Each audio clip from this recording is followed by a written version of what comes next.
Did you know that BDSM and kink are healthy outlets for aggression, imagination, and attention? Hi, welcome to The Partition, home of Kinky Wellness. My name is Dana Shergill, and I am a sexual wellness instructor that dives deep into all things kinky. I'm here to show why kinky sexual wellness deserves a rightful spot within the wellness conversation. So let's talk about it. Hi, and welcome back to The Partition. Today is a very special episode as we are welcoming back Megan Millington for our second episode. How are you doing? How are you? Oh, excited to be back. Yeah. The first one was amazing. This one's going to be so good, too. I'm so excited because today we're talking about sexual wellness sabotage, which has got to be one of my favorite topics. So today we're going to be going through just sexual wellness sabotages that we know and that we've learned and experienced. So I can start. One that I really find that's popular is the Netflix documentary that came out about the Om meditation and One Taste. So I originally was looking for that that documentary because I had watched a previous documentary with the same title about how Pfizer had put out basically hysteria in the States about how women could not orgasm, and they were putting that off and saying, oh, we have the pills, we have this, they have that. So when I saw that Netflix was doing another documentary, I thought it was going to be about Pfizer. So when I saw that it was about, basically, in my opinion, decrediting this person for things, like, it really just kind of came back to financial things, and people's felt very bitter when I watched that film, that the people on it were just complaining about not really what it was about. Yeah. And so my biggest thing about sexual wellness sabotage is any chance and opportunity that they have, they will find one problem in a sexual wellness practice or lifestyle and then use it almost as an example of, oh, you shouldn't do this because it's so bad. Look at this one example over here. And that was definitely one of it, because the Om practice really is just stroking the clit for 15 minutes at the bare bones of it. So I don't know if you've heard of that one before or if you have any thoughts, or you did say that you watched it. So yes. First of all, female sexuality is looked through a medical lens. This is just how we introduce ourselves to female sexuality, but also that it's a problem to be solved. And the funny part is around Pfizer looking at, I don't know if it was Pfizer or was it Pfizer that did there was another company. I started the documentary, I think, was about another company, yes, and then it spiraled into Pfizer was the bigger of the company that was putting it out. Yeah, so the pharmaceutical industry that were looking at a pill to solve the problem, but the funny part is it actually won't solve the problem, because female sexuality is so much more in depth than just taking a pill. So it became such a mystery. And then when you talk about the documentary, it's like it really just highlight the Om and One Touch documentary. It highlights the legacy that lives inside of a female body, which is your orgasm is scary and dangerous, your body is scary and dangerous, your blood and your periods are scary and dangerous, and menopause is scary and dangerous. Your whole body and everything about you from birth to death is horrible and a medical problem. So, do you really think that you're going to want to, connect to your body? And you're living in it. So I totally feel you on the way that media and these documentaries and what they choose to put out there for someone to receive inward, as opposed to the positive benefits of learning about the clitoris, stroking the clitoris, having an orgasmic meditation, and feeling the sensations throughout your body and what benefits that can do for you. Well, even to that point, the education, it shouldn't be so hard as to show or to say, hey, this area of your clit, why don't you focus on that instead of penetration? It really comes down to one sentence.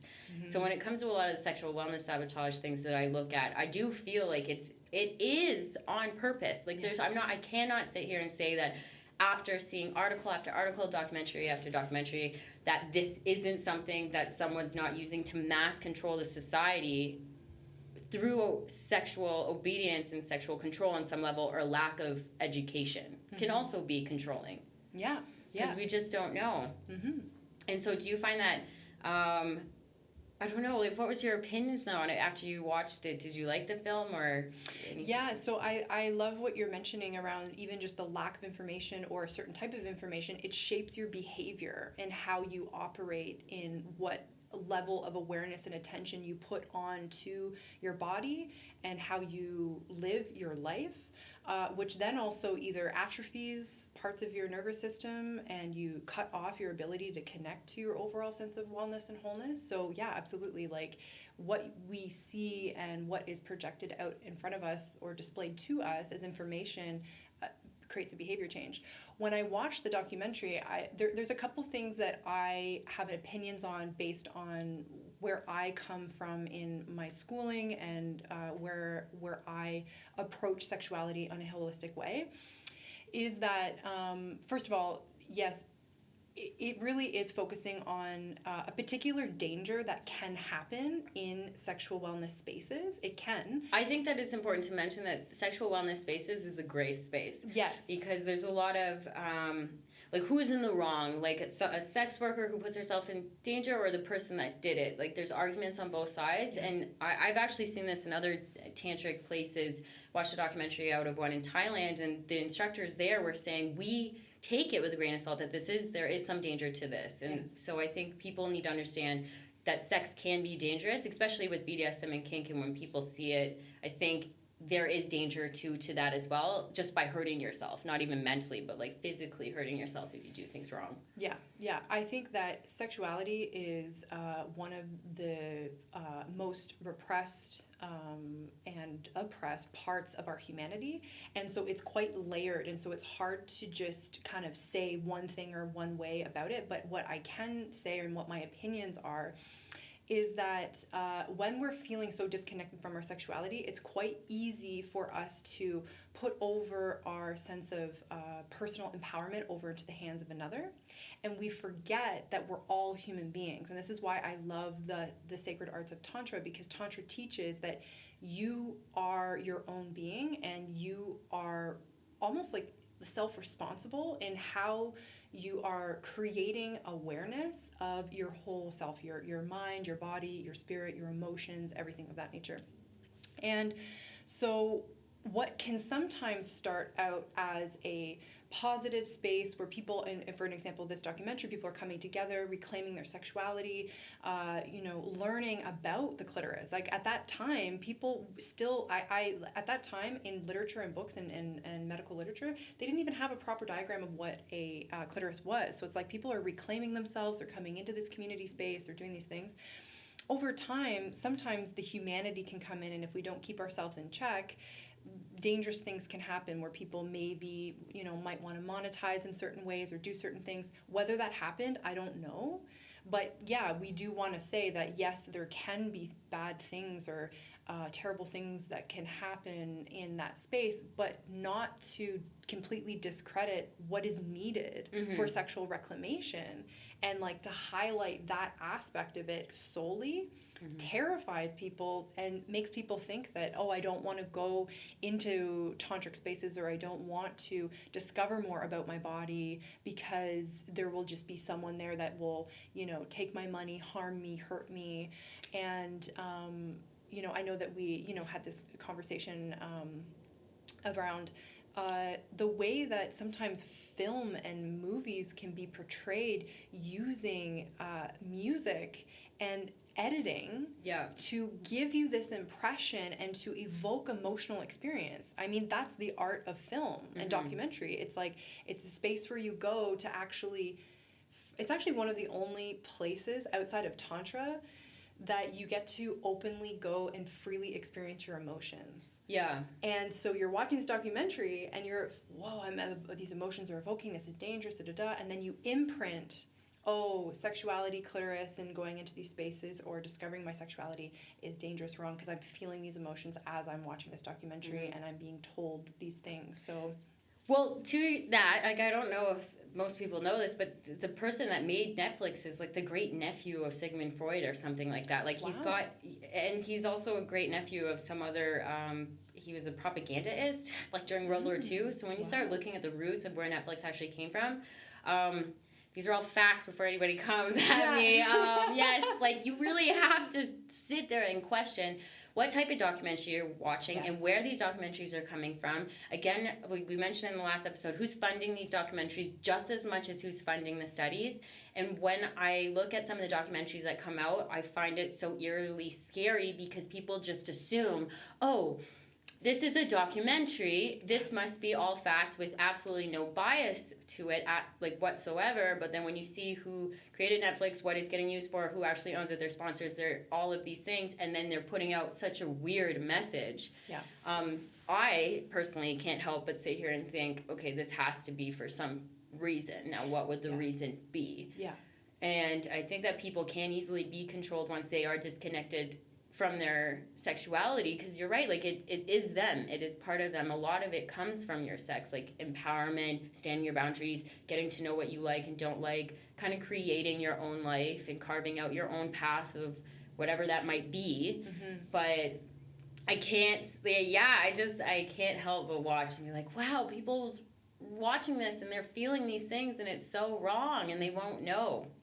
Yeah, do you have a contradiction that you've learned since going through your training? Well, I mean, some things that come up for me around contradictions around sexuality is that, well, first of all, there's the medical literature where there isn't enough information on what the arousal and orgasmic experience is. And then just saying that sex is good and you should have that in partnership, but not including what a female-bodied experience is in sexuality and what that does to the detriment, but then saying that it, if it's not happening, then there's something wrong there. So not supporting the ability to be able to have the type of intimacy and sexuality that's needed, and there's not information around that so readily available unless you get a recommendation from the few books that are out there to help with that. But I would say that where I mostly find it and really kind of touches my heart is when I'm in collaborative spaces where we're moving the body. That movement of the body, people are quite terrified to do of. So we talk about how, we see in movies and we're shown these different experiences of be creative and like be a rock star and like move your body and like, yeah, like this is the way you do it. But it's like in reality, a lot of people really struggle with that and you wonder why. And it's like, well, because there's this message that moving your body stems from religious text, but is demonic, like moving your body, sounding your voice, like the orgasmic experience was labeled as something that is evil, wrong, dangerous.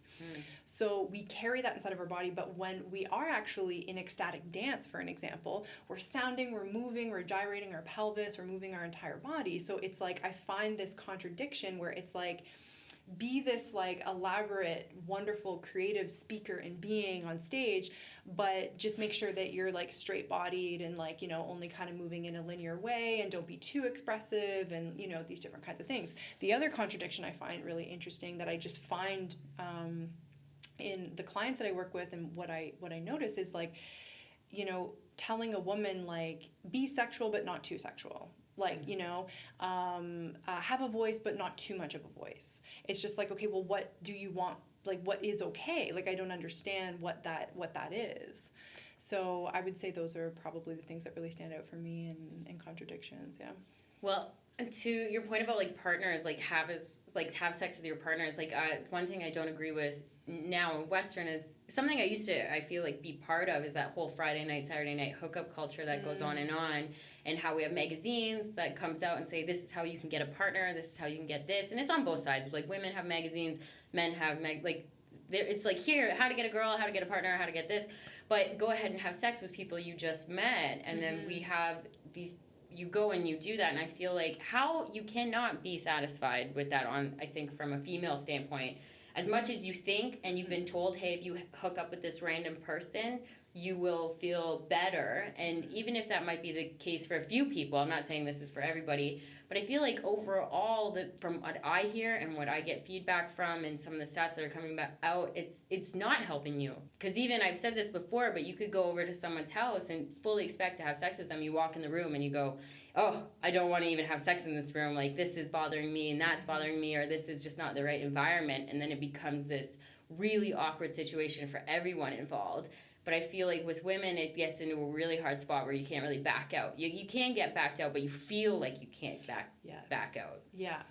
Yeah, and I first want to say that sexuality is quite dynamic, and everyone's experience of it is quite unique, and that there is a place and an experience to have if you're intentional with your hookup. So like, let's say you're wanting to hook up, but the reason why you're doing it is because you just want to feel how the pleasure and the intimacy collides with another and movement.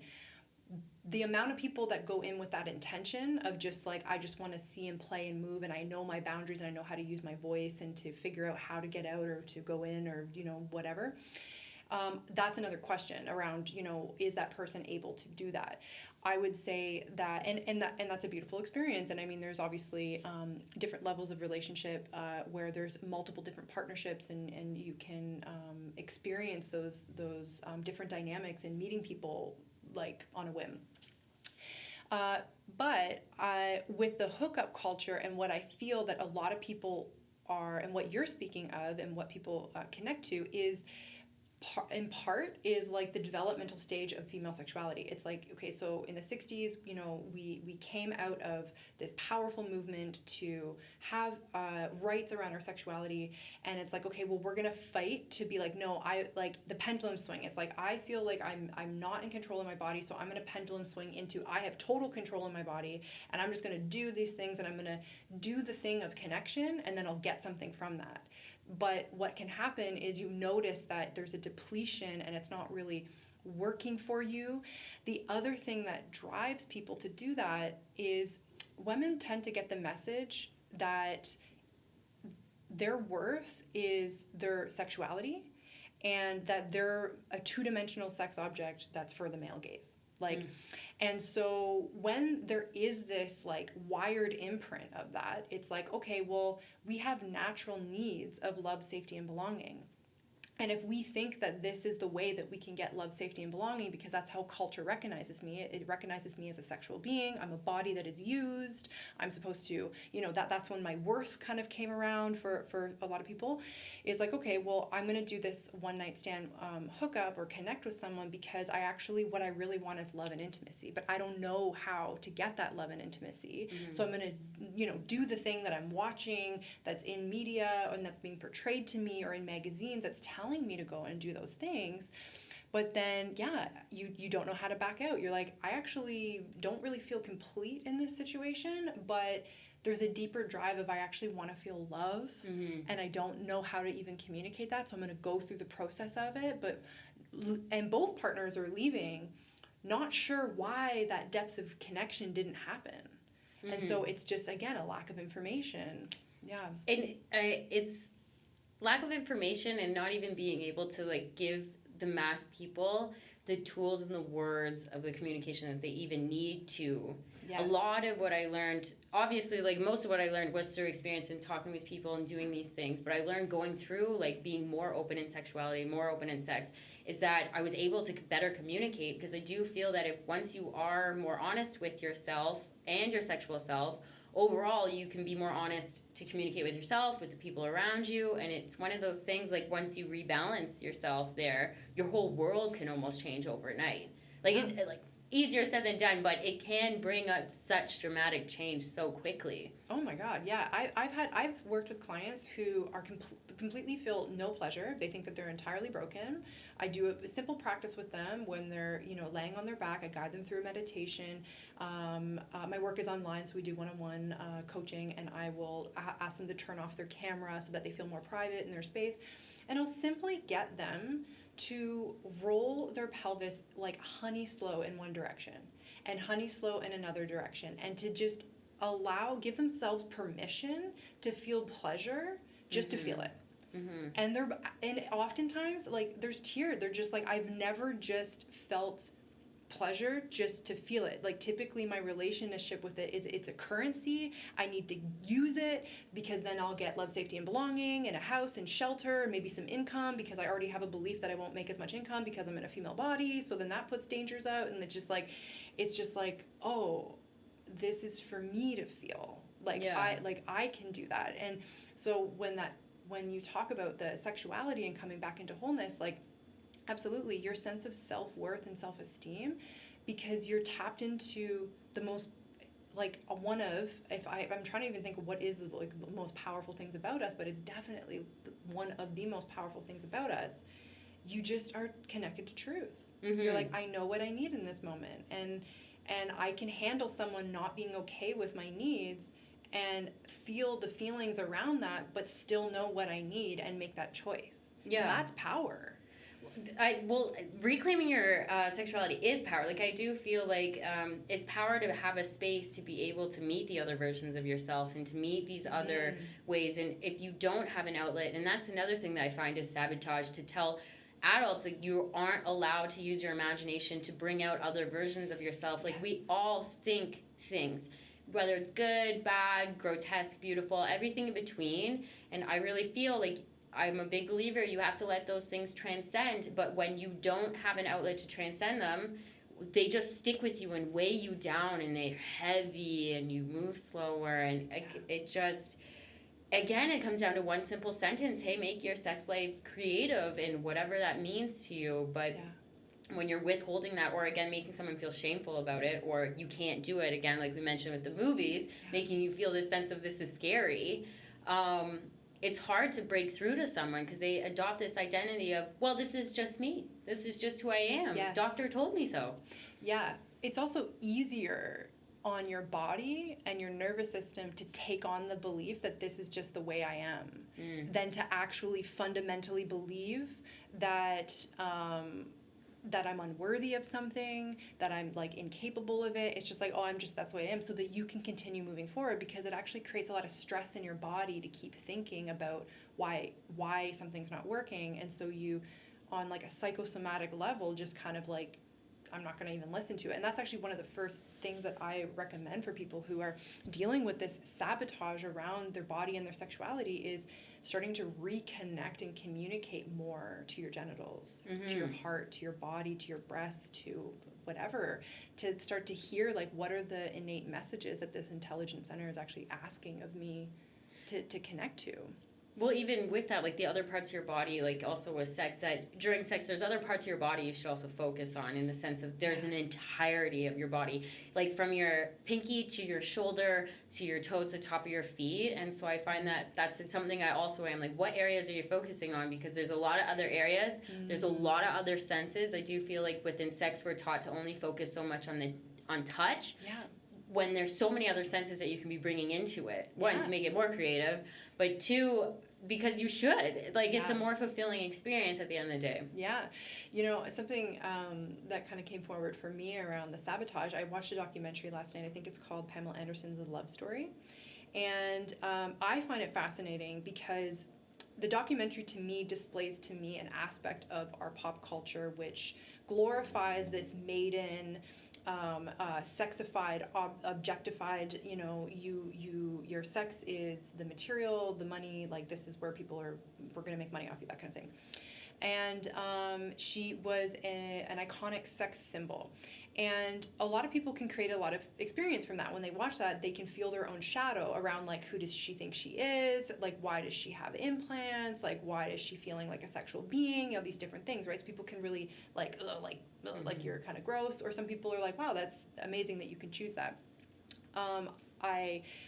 So there's this rewarding in our culture of that, but then what the documentary was talking about was how this sex tape was stolen out of their home, of her and her husband at the time. I know he's a drummer. What is his name? Tommy Lee? I don't know. Yeah, I think so. Yeah. I think it was. Stolen out of their home, and then they were propositioned with money to be able to get the tape back or something of that nature, to not be publicized. And even though they lived a very sexual life and they showed their body and all these things, that was a violation because that was stolen from their home. And they were very serious about that. They took it to court. Like, there was a lot of issues. She had a miscarriage over that period of situation because it was very stressful. But what happened afterwards is her husband, because he was a male and he was a rock star, he was glorified as this, like, yeah, you're a prized winner, like you're an amazing guy, whereas her career went down. It was like, oh, like you being a sexual a woman and having that video out there, now your career is going to spiral out of control and down. And I find that interesting. And I find like all of that shows this sense of sabotage around, like, okay, as a female body, I better not be too sexual because I will lose a lot of things if I am that way. You know, yet it seems that you will get more income and ability to have a freer life if I am a sex icon and I do flaunt my body. So it's like this push-pull experience, and it's like, what do you digest? Like, how do you relate to that? You know? And it's also a dangerous trap that once you get sucked into it, it's very difficult to leave from some of the research that I've seen. Just even with the onset of OnlyFans and the younger women that are going on and they want to get out of OnlyFans, but they can't because they're living this lifestyle that only OnlyFans can fill in for them. And another thing that I learned through all this actually is that the WHO doesn't classify sex as an addiction. And I learned that while I was going through a porn addiction class, when I was doing a podcast on it.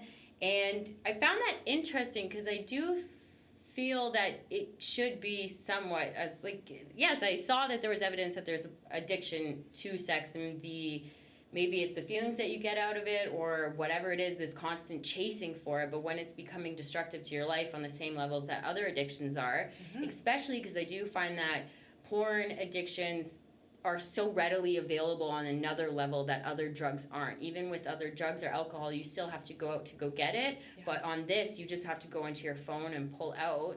Yeah. But did you have any information? You mentioned something that there may have been a reason why that wasn't classified as an addiction. Yeah, so the pharmaceutical... So when pornography came out, there was a lot of money to be made off of it.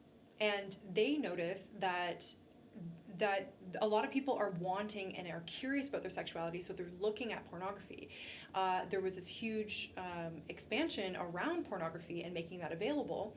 But then when men started to not have erections and the rise of depression, not being able to focus, suicide rates were going up as well, having to use different pharmaceutical medication to be able to help with the depression aspect of it, they started to go, okay, whoa, there's something wrong here. We need to study this. And so what they studied was through pornography, there was this overuse of dopamine that was creating an imbalance that was causing men in particular to not be able to function well in life, but also having issues with their erections. They noticed that by men cutting out that over time, many of them were able to stop taking pharmaceutical medication, and that they were able to get more focused and find a sense of purpose and all these things, and actually establish a connection to their penis and their erections and their sexuality.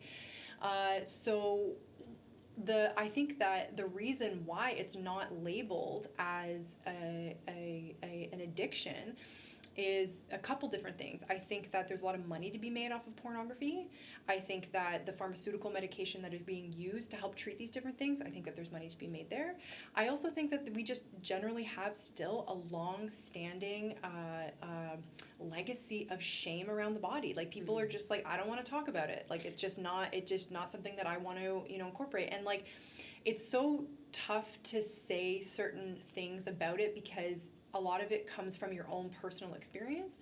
But in some cases, I've often thought, like, it's much easier to control people when they're not connected to their sexuality and they're not able to, like, connect to whatever. And it's like, that many different things can be thought about even that sentence. Like, what is control? Is this something that's happening? I don't know. But I do know that connecting back to your sexuality, you have way more empowerment and control. So it's like, well, if you don't, then what happens? Are you more susceptible to different things? Can people monetize off of that? I absolutely believe that. I think that it's in other people's best interest at a higher level than we are at, that because there are people that control strings, like there are people that sit on the boards of this and study, okay, how can we make more sales, how can we do this, how can we do that, and it's on our songs as well, on the radio, some of the lyrics. And what happens is, I do feel that people don't understand that when you are singing a song out loud, you are actually manifesting those words out loud. So really watch the music that you listen to and that you say out loud. Yes. Maybe this might be a stretch here, but I genuinely do believe that. So when you start listening to the lyrics that are on there, and you're looking at the demographic who's listening to them in high school and what's happening, there's a direct connection there. And there's someone there that's their job, is to do that. And for better or for worse, like it is what it is, I guess. Yes. At the end of the day, it just is what it is. And so it's something to definitely be at least taken to some seriousness. Yeah.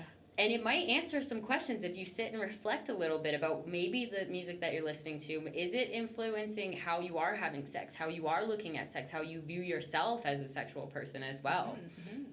Totally. Yeah, absolutely. Like the brainwave, when we hum or we sing or we're moving the body or we're experiencing pleasure or joy or just movement, we're regulating our body in a way where we're tapping into the deepest parts of our nervous system. And when you're tapping into the deepest parts of your nervous system and you're imprinting with certain messages, that's going to go deep. And vice versa, if you imprint with positive things, so that's why sexuality is such a beautiful manifestation place as well, because you're moving your body, you're connecting to pleasure, but maybe you just want to feel profound love, or you want to have a vision of love with your partner, a depth of intimacy. You're going to tap into the deepest parts of your brain that are going to signal that it's safe to do that, and you can start to experience it. But if you're tapping into that and saying that certain things are dangerous, your deepest parts of your nervous system are going to go, okay, I'm going to close to that intimacy, I'm going to close to that human relationship. And so it can work in both ways in how we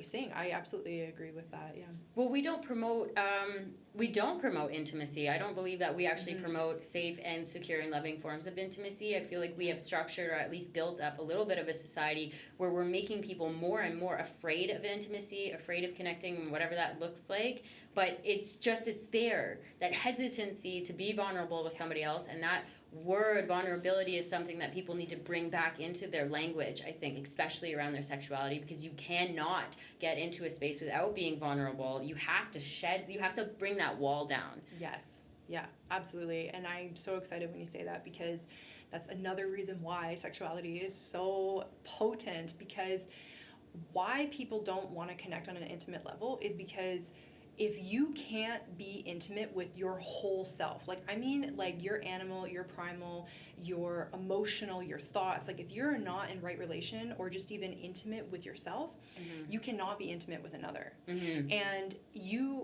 when you're in partnership, if you can feel whether another person is comfortable enough to see all of you. Yeah. And so sexuality allows you to go down and into the deepest parts of yourself, and then that's where intimacy is. And I think people get really tripped up because they're like, okay, well, I'm going to this workshop and we're doing this eye gazing thing, but then when we do the eye gazing thing, all of a sudden there's this, oh shit, I'm feeling a lot of fear.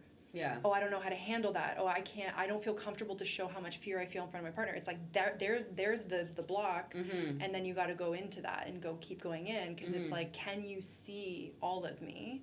Yeah. And can I see all of you? That's the intimacy. There's a really beautiful quote that it was something along the lines that you can't really fall in love with someone until you see their dark sides, because unless you've stood inside of their darkness, the lightness, that's just part of them, and so it's actually quite fake. A lot of our niceness, I find, is fake. That might be kind of harsh, but we have to be fake outside of anytime you leave your house, anytime you're in front of coworkers, and whatever. You might love your coworkers, but you might not just be in the mood to be I just don't want to be here.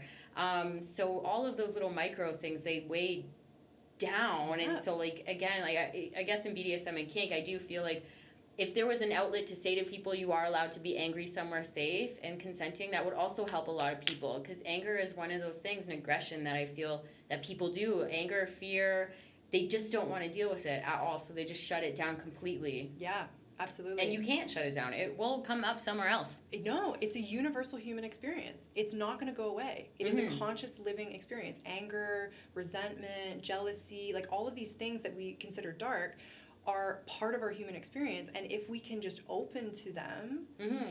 we're not fighting with them, they actually become a wellspring of energy and resource. It's like, oh, this is an energy that is just existing. Okay, how can I dance with this? Okay, cool, like amazing.